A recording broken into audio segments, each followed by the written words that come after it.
Raider to shut down the second. And now, because you don't have the transport helicopter anymore on Flood Zone, it means that the infantry fight is so much more important. And it's not, oh, I'm going to sit on the rooftop and fire Saiga 12 frags the entire round, if you remember that. Oh dear, don't talk about the Saiga 12. But there's a Cobalt here holding on the picnic table, as it is known among a couple of teams. This picnic table is absolutely crucial to hold, and you can have decent control over Bravo flag. Pick up the infantry one by one, and what you tend to see teams is when they cap Bravo, they set up and they encompass it. Ooh. And yeah, good word, encompass. Yeah, Eclipse, that vocabulary. encompass. And they're able to hold off any people from reaching Bravo, as well as having quick access to Alpha flag and, well, mainly access to Alpha flag. But apart from that, Charlie is usually on its own. But it is in control of Union, who are US Blue. But let's have a look at Kamek here, spawning one infantry on the bridge. Is he gonna poke and spear? He hasn't been noticed. He's watching the infantry trying to jump. Pompey goes down, trying to jump over that fence, and he was denied by the dice fence on the bridge. But no, some infantry spawn in from Union, give some backup to Pompey, and here Charlie. Bravo being capped now by Union, by Mr. Jug on Bravo. And he's deciding to move onwards and forwards to his destination, that is Alpha flag. So I'm not sure why he's running with the AKU-12. He loses out at the end because Mongolian Sexy Boy, and that's a pretty nice name, wins out because he has an ACWR. This is a small close quarters map, and it's not like when you were playing it before. You have to play with weaponry that's good at close to medium range, and that's the only way you're going to be able to do anything in 8 versus 8 unless you're providing close support with your LEV, and even then there's a lot to be a lot of questions to be raised, but so far it's all the kills going for the Russians as well. They have the players from Natos Fungus, and again they are extremely strong. Weshid with that team, he is on 1-to-1, so yeah, not really feeling the total effect. Jug finally taking down Amroth on the other side of the map, and so far it's going to be turning into a 2-flag hold for the Ruskies. The LEV coming up from AllianceX with Jevs. Yes, Jev is moving in all the way down to the middle of Bravo point. Maybe he'll be able to act as a spawn for his team, but only one player down, and that is Amroth, who is spawning into the LAV, and I think they're going to decide to push this LAV, which is just here, hiding on the bridge, waiting to pounce on Jevs and Amroth on that LAV. He decides to descend down the ramp, spots Jevs, takes some shots, but no, that active protection on both of them, preventing any real damage from being dealt. ACX seem to be fairly well spread out here on the map, and Jevs begins to retreat. But let's have a look at Licit here, who has been taking an RPG to his shelter on the stairs, and that beautiful ragdoll, that AEK, so powerful. Oh, yeah, pushing him, flinging him up into the air as the push for Bravo happens. I love it. Really like the plays of the AK. Now Tidney is basically doing exactly what you need to be doing right now. He's rocking that AEK heavy barrel stubby. I'm not a big fan of the heavy barrel, but on a map like Flood Zone, you can sort of explain like, oh, okay, there's no really major long range stuff, but you can still go over it. Stubby grip, obviously a must almost on your AEK. The LAV taken down one, and here's the second as well. Cobalt, the enemy LAV on the Chinese side, getting shot down finally. AllianceX don't really have any more armor to help them out, but that A site is being covered by Mr. Jug and his teammates. As everybody's switching up to the assault kit. You try and hold off the assault into that Alpha flag. And look at that cap radius. I don't know about you, but in my mind, the biggest thing that I really like about this patch is the addition of the cap radius on your minimap. And yes, I have a massive minimap in BF4. Oh, wow. Really, at 200% minimap, you can see so much. It really feeds so much information, not just about the positioning of the enemy players. Jug doing some lethal damage here, taking out Jevs, and probably had his minimap maxed out. Yeah, it is minimap at 200%, obviously. And I don't know, I'm playing at, if you guys find my field of view okay, I'll have it on 100. I know you have it higher. Oh, yes. Milosh. All the way to the max. At head spinning size. Let's see, Amroth here, who died. But there's a line of infantry here from Union holding down Alpha. And I think you can cap from that ledge, to be honest. Which is a good thing and quite an advantage. No control of the picnic table. Cobalt Squad is, I think that's his position for this map. 2 infantry on Bravo flag. But let's have a look here. There's 1 infantry who does get taken out in the dark room, and Tough Tone clearing off the whole top side of the Alpha and Bravo at the moment. Let's have a look at Jug here. Not doing anything. Let's see if I can find some action. The LAV. Oh, here we go. Charlie. Amroth. No. The infantry are dead. Jevs on the bridge. Too late to give support to his infantry, and he now. This is actually very smart from Ryder. He goes out, he gets the peak, he actually gets the stable only kill on the Jevs, and he lobbed an early RPG onto Jevs. That's an old BF3 tactic where you get out, you lob an RPG, you go back into the vehicle, continue fighting, and obviously with the tow missile, it has been reworked in this patch, so it functions a bit differently to what it did before with the patch, with the amount of damage that it does, the positioning of your shot, where it hits on. Maybe it doesn't function on the LAV as much because it's considered as having the same amount of armor on each one of the sides, but at least on tanks, there is a massive difference. So we've seen the fixes on the boats as well, or hitting correct angles. Hopefully we'll be seeing some boat action on Flood Zone, because yes, this map actually has a boat, and nicely done from Money Cube, dragging down, gets the double frag onto the 2 players from ACX, or from Union, excuse me, but he's unable to cap that Alpha flag. But I'm not sure if Levolution is allowed in BCL on Flood Zone. That is, as far as I know, everything is allowed in terms of Levolution. They just never use it. We've seen this happen before. Some teams like to go for it, but it's not really systematic.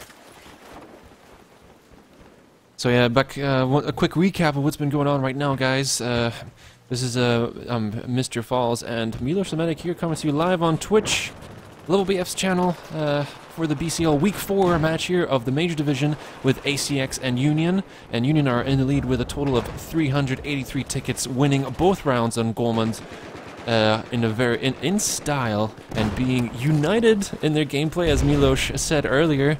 And as well, we have some amazing partners, Corsair Gaming, NitroServe, and EA France, making this all possible, helping the word get out and help get all the teams of all the 43 teams which have signed up for this amazing 43. My 43. God, we've had 41.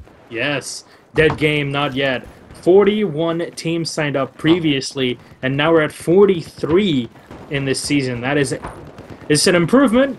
But right now, there's a lot of new blood being injected into 8 vs. 8, a lot of different tiers, and everybody just plays it for fun because only the top 2 tiers actually get to win something out of it. But it's very nice to see that people are playing for the passion, not just for the monies, which really was not ever the case for Battlefield. I mean, other than ESL 1 and BF4, there was no real attention for the amount of cash that you can win playing BF4.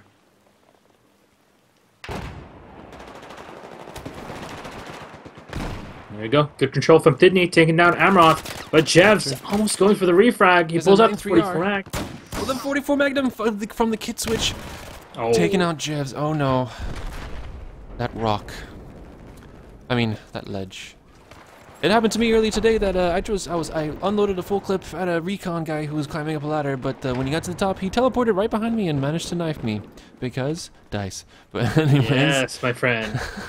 Amroth is here, 3 infantry on the point on Alpha flag, but they're not able to cap it. 2 other bodies, and that is Tidney in the MRAP. He does get shot and ends up underwater somehow, because that's a thing. Simon is the only infantry remaining on Alpha, and it is slowly burning in the favor of ACX. And Simon coming around from behind, able to frag onto 1. That's Kamek down. 42 health remaining. The RGO nade will be his death, though, and that's a big difference when you compare, in ESL rules where you can't not use the RGO nades. Obviously, the rule sets are fairly different, and in BCL, you can check them out on what's it called? NordicLeague.se. Honestly, or you can just check out the description right below on BCL.online. But this is done round number 1, where first half will end 174-0. 174 out of 250. Falls, I'm going to go on a limb here and say that the Russians Nino. El Nino, the kid. But let's follow ACX in on their starts on US side as this week 4 match happens. Amroth. Ooh, Amroth setting up the C4 quad buggy already, knowing that the enemy LAV is a big threat. And Jevs here with Kamek in the LAV, deciding to rush upon Charlie, but two bodies from Union on the flag. The M320 Weshid not going to be able to do much. Spraying at the wall. And he gets taken out. This is a good chance. Pompey is still alive, though. He has the straw. There is the LAV giving support here on the bridge to help Union cap Charlie. And that is going to be the end of Charlie as it's securely captured by Union. Yes, well done But here. there is Amroth. No, he didn't manage to succeed with his C4 quad bike. So far. Tough Tone with his 8x scope. Magnum takes out Washid. And decides Look to at play that. it safe. The Bravo flag's now held up by the guys that, oh my god, Oh. Mongolian sexy boy. Oh, that was a sexy shot with the RPG. I want to know who this person is, because that name is a bit silly if you ask me. I don't like silly names. But right now, 2 flags, Charlie and Bravo, being held by the boys at Union, and that's what you need. 2 out of 3 means that you have a bleed in your favor. And it's going to mean that the tickets are going to be coming down to your side. Nicely done, jump down. Money Cube with 1. Happiness Alive, though, able to refrag on his own with that M98B. Mongolian jumping down, getting taken down. 3 players on that. Bravo saying, now coming along. Happiness Alive playing with the recon kit using that M98B. Using that picnic area. Let's see if I can look at Happiness. And takes one out. Headshot against Miner. M98B, powerful game, powerful weapon. One of my favorites from Battlefield 3. Although I preferred the M40A5 as it was a little faster follow-up shot. You could. I like the SV98 compared to the M40A5. I don't know about what guys in the chat think as well, but I like that quick reload, and I think the drop on the M40A5 is a bit silly, if you ask me. It's really, really weird. The SV98 a lot more controllable in my mind.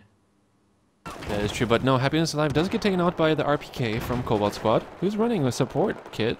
Hopefully dropping some goodies around the tablets. He's going for a PKA 3.4 times scope actually on his RPK 12, which is a good thing, because if you go extended mags on the RPK 12, it pretty much means that you have an AK 12, so pretty accurate weapon, but with 60 rounds and a pretty quick reload. Remember, the RPK 12 has almost the same statistics as the AK 12, so right. It's a bit silly, to be honest, but it's pretty much a very, very good weapon to use at these medium to long ranges. But here we go, Ryder going for the 1 versus 1 on the LAVs. He gets out, try to get the shot on a Jeff. He does lose out his LAV, so he's going to have to go on foot at this point, trying to run away. But the 25 mils from Jeffs are going to be too much, as now they have increased splash damage. So you're going to have to watch out for those 25s a bit more. Happiness Alive rocking the recon kit still. I think it is 12 times. Variable zoom. AllianceX 6 times. Oh, almost lands the shot. You don't really see people running recon kit in 8v8. It's kind of a rarity, but I guess You don't ever see people running recon. People, maybe he's just doing it for lows. He knows that Union have won the match. They've won overall in tickets, so at least 2 points is 100%, and they've won the game right now, as ACX have dropped below 174 tickets on US side, which means they have lost the whole game for today. But still, keep it up, and let's see how they finish. Maybe they can win at least this second round of Flood Zone, as Tidney here is pushing up onto Bravo flag. Here's the shots from a ACX guy, but is he able to spot him? Well, yes, there he is downside. Listed, engaging, he takes him out with the A91. Still not the same power as the BF3 A91, but a worthy adversary, if you do say so myself.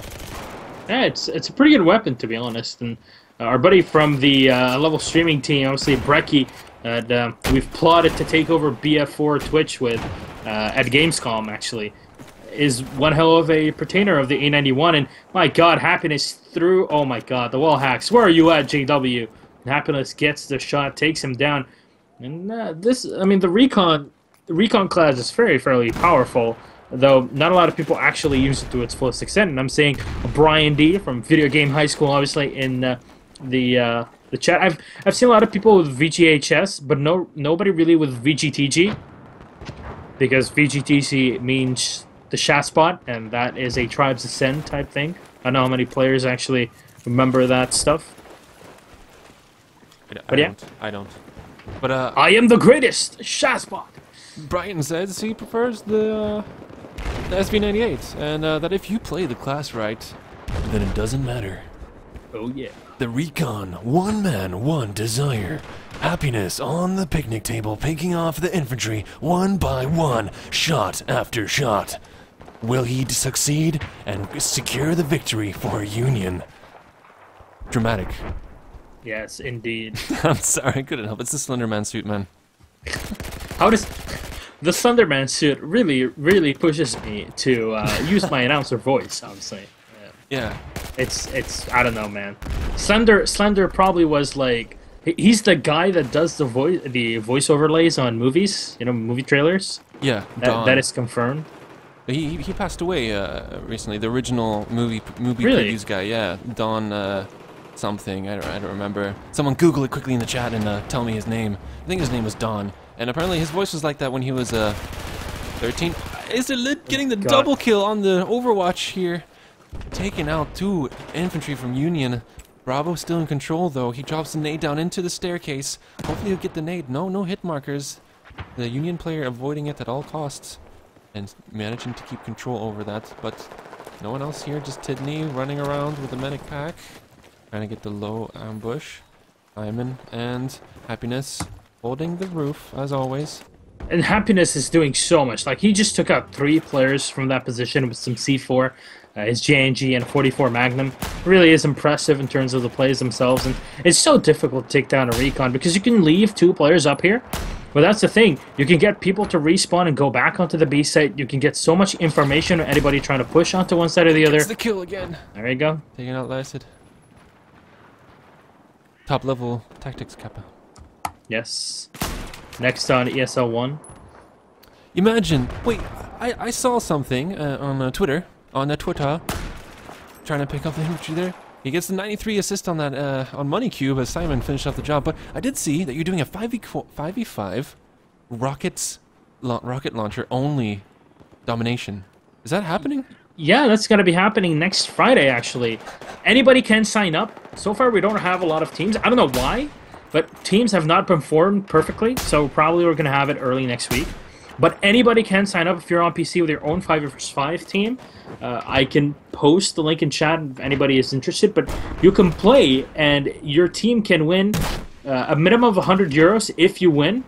So that's, you know, quite a bit for just a fun cup. We have, like, until now, it's a 200-ish euro prize pool, and anybody can donate in, just add to the pool, and it's all to give back to the community, obviously. It was funded by Firebomb, a guy that he's a Motor 2K version of Battlefield 4, and he's just a fantastic person in general. But obviously, to make things really appealing, the best thing to do is to hold off a tournament to have people playing for some cash. We already have Team Dexterity, the former Epsilon team, might just have the new Epsilon team playing in that. There's going to be so many teams actually playing in. It's going to be pretty cool, and you can play against these pros as well in just a rocket-only tournament, but 9 tickets remaining as Happiness Alive and his teammates from Union are looking to take this one pretty easily. Yes, but 2 flags are in control. Alpha flag is starting to flash and blink as Washid here is on the point in the back of the flag. Is there any infantry around him? No, there is not. Looks to be fairly clear. No, there is ACX Miner here, holding low, spots 1 infantry. But Pompey killing his own teammate, starting the Trollolols here on the point, but realizing he made a mistake but his mistake did not end up biting him in the ass as Alpha is managed to be secured. But 2 tickets remaining, 1 ticket, and that is the end of the game of Week 4, Union versus ACX. ACX taking a heavy hit from the Ruskies, the Union team, with their amazing, and I know they like their squad bombing, that's one of their trademark things. And you can see the Keck tags here on Raider and Happiness Alive in the Top Keck, obviously. Top Keck, indeed. Well, let's put some music on here, and I'll add up the scores, and then we can